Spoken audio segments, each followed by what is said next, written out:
Banyak yang tidak tahu atau lupa ada pemerintahan gerilya yang dibentuk di Solo atau Surakarta. Pemerintahan setingkat kota madya ini untuk menyaingi pemerintahan Swapraja Kasunanan Surakarta dan Mangkunegaran. Pemerintahan gerilya atau bawah tanah itu bernama Pemerintah Republik Indonesia Balai Kota Surakarta.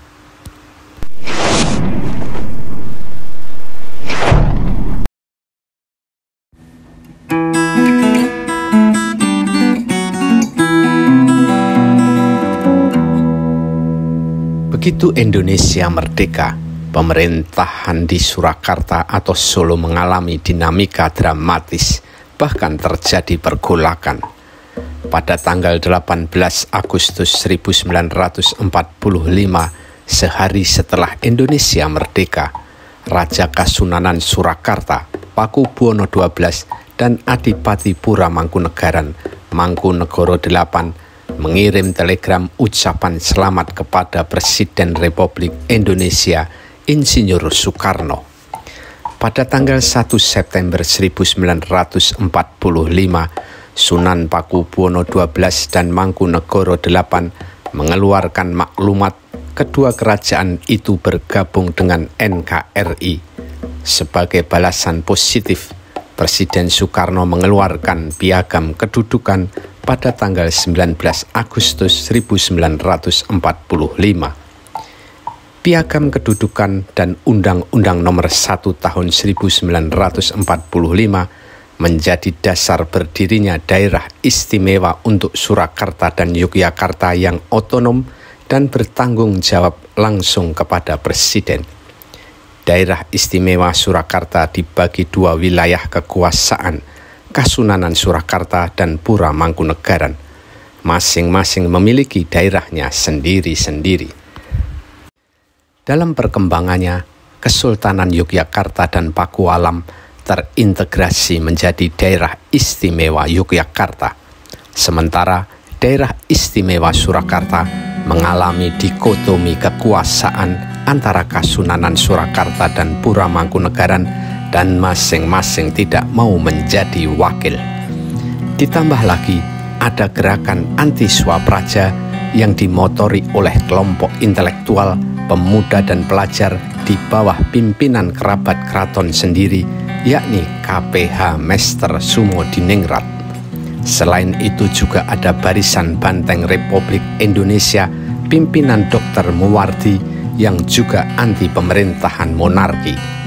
Mereka menganggap terbentuknya daerah istimewa Surakarta akan membangkitkan kembali sistem feodalisme yang bertentangan dengan nilai-nilai demokratis di alam kemerdekaan.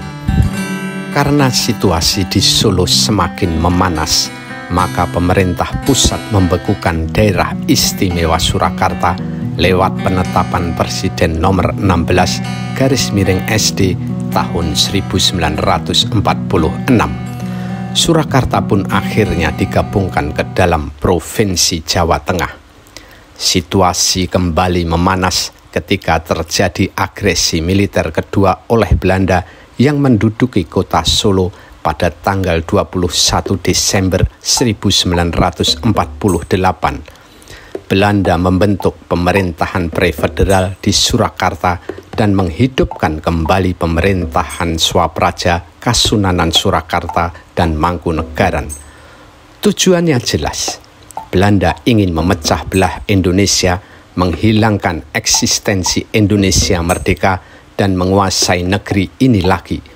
Sebab itu, rakyat Surakarta menentang kebijakan dan semua yang berbau Belanda. Niat Belanda menggagalkan eksistensi NKRI semakin jelas. Mereka datang membawa tentara NICA atau Netherlands Indies Civil Administration. Mereka berusaha mengambil Indonesia kembali. Faktanya, mereka tak mentaati perjanjian Linggarjati pada tanggal 12 November 1946, bahkan melakukan agresi militer pada tanggal 21 Juli 1947 dan berakhir pada 4 Agustus 1947.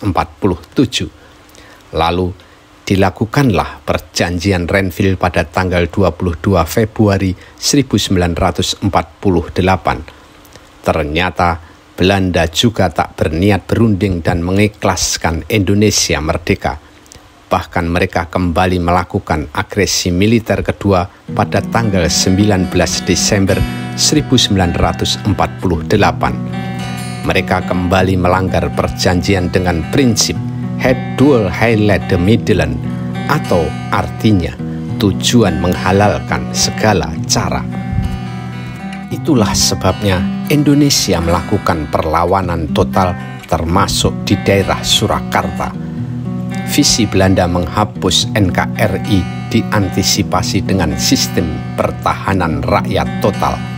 Sikap ini didasarkan pada Perintah Siasat nomor 1/stop/48 yang dikeluarkan oleh Panglima Besar Angkatan Perang Republik Indonesia Letjen Sudirman pada tanggal 12 Juni 1948. Perintah Siasat nomor 1 baru disebarkan setelah dilengkapi instruksi Panglima Besar nomor 1 tanggal 9 November 1948. Pertahanan rakyat total dalam pelaksanaannya menjadi perang rakyat semesta. Disinilah dinamika rakyat dan pemerintahan di Surakarta kembali bergolak.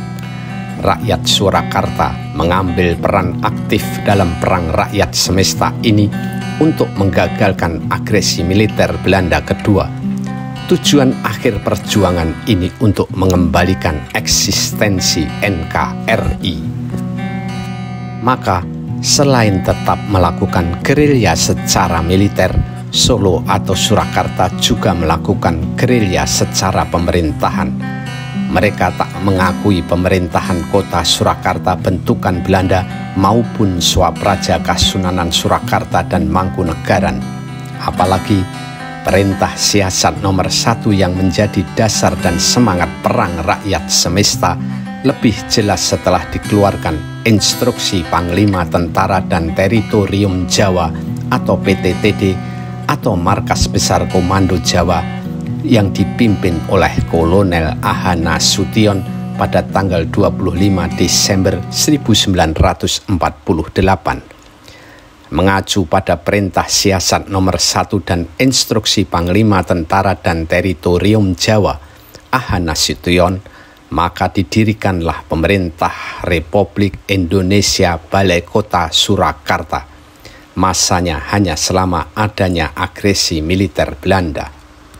Sejak kota Surakarta diduduki Belanda pada 21 Desember 1948, memang terjadi kekosongan pemerintahan Republik Indonesia di Solo. Wali kota Surakarta, Samsu Rizal, ditahan Belanda pada tanggal 24 Desember 1948. Nasib para pegawai balai kota lainnya pun tak diketahui rimbanya. Untuk mengisi kekosongan itu, maka perlu dibentuk pemerintahan Republik Indonesia di Surakarta yang membawa semangat merdeka dan anti Belanda. Karena Belanda terus melakukan propaganda dengan menghidupkan pemerintahan Swapraja di Solo, yakni Kasunanan Surakarta dan Pura Mangkunegaran, maka para pejuang menandinginya dengan secepatnya membentuk pemerintahan Republik Indonesia di kota Surakarta. Berdasarkan surat keputusan Menteri Dalam Negeri Republik Indonesia Dr. Sukiman pada tanggal 24 Januari 1949, diangkatlah residen wilayah Surakarta yakni Sudiro untuk merangkap sebagai wali kota Surakarta. Karena Sudiro berkedudukan di luar Solo, maka atas persetujuan pimpinan Komando Militer Daerah Kota Surakarta, Mayor Ahmadi, diangkatlah Sujatmo Harjo Subroto sebagai wali kota Surakarta. Ia mahasiswa perguruan tinggi kedokteran Surakarta. Wewenang dan tugasnya adalah membentuk dan melaksanakan pemerintahan Republik Indonesia di dalam kota Solo yang diduduki Belanda. Jelas, ini tak mudah karena pemerintahan juga harus dilaksanakan secara bergerilya, maka pemerintahan Republik Indonesia di Surakarta juga disebut pemerintahan gerilya. Secara resmi, pemerintahan gerilya di Surakarta saat itu disebut Pemerintah Republik Indonesia Balai Kota Surakarta.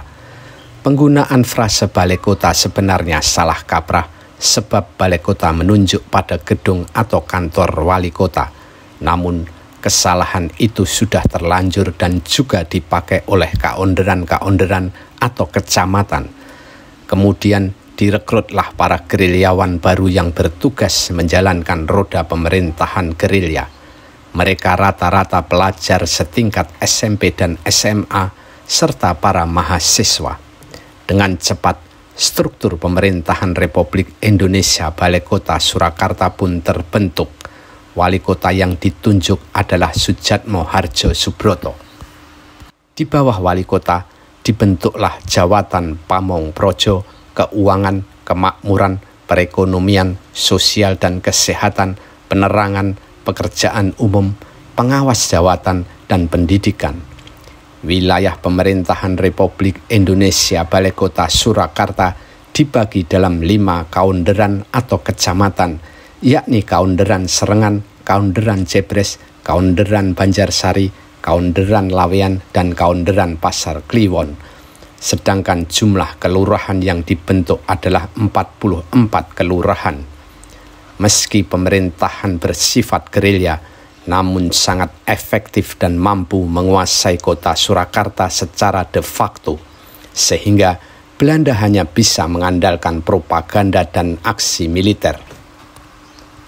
Jawatan Pamongpraja bertugas membentuk kaunderan atau kecamatan dan kelurahan, serta memastikan berjalannya pemerintahan hingga bawah.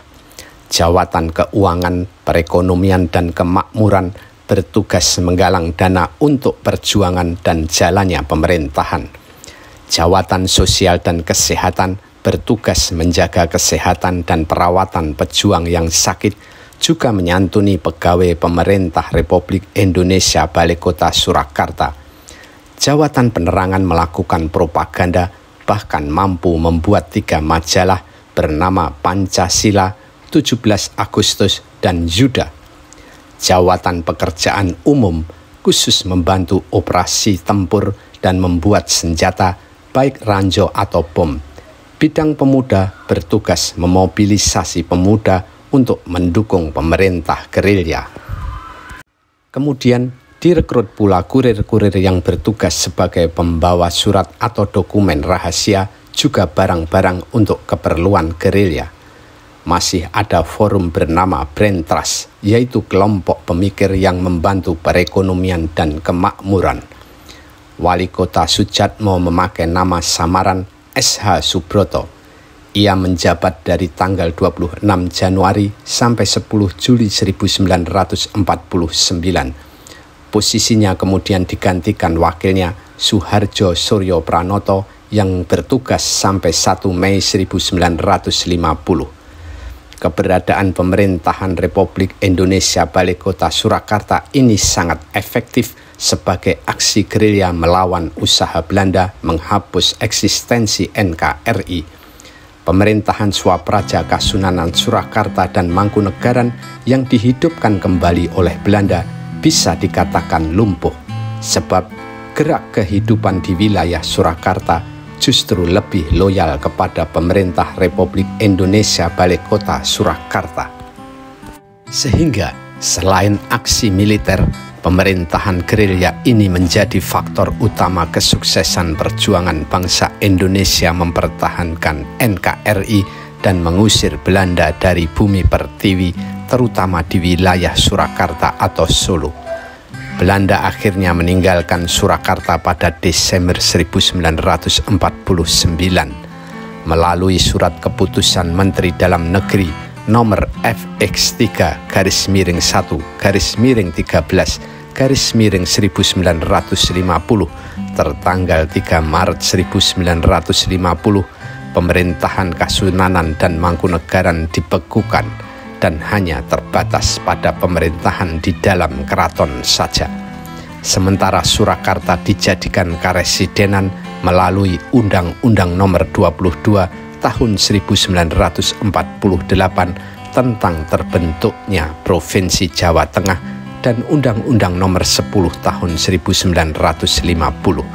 Sedangkan pemerintahan Republik Indonesia Balai Kota Surakarta kemudian menjadi pemerintah daerah Kota Madya Surakarta yang eksis sampai kini.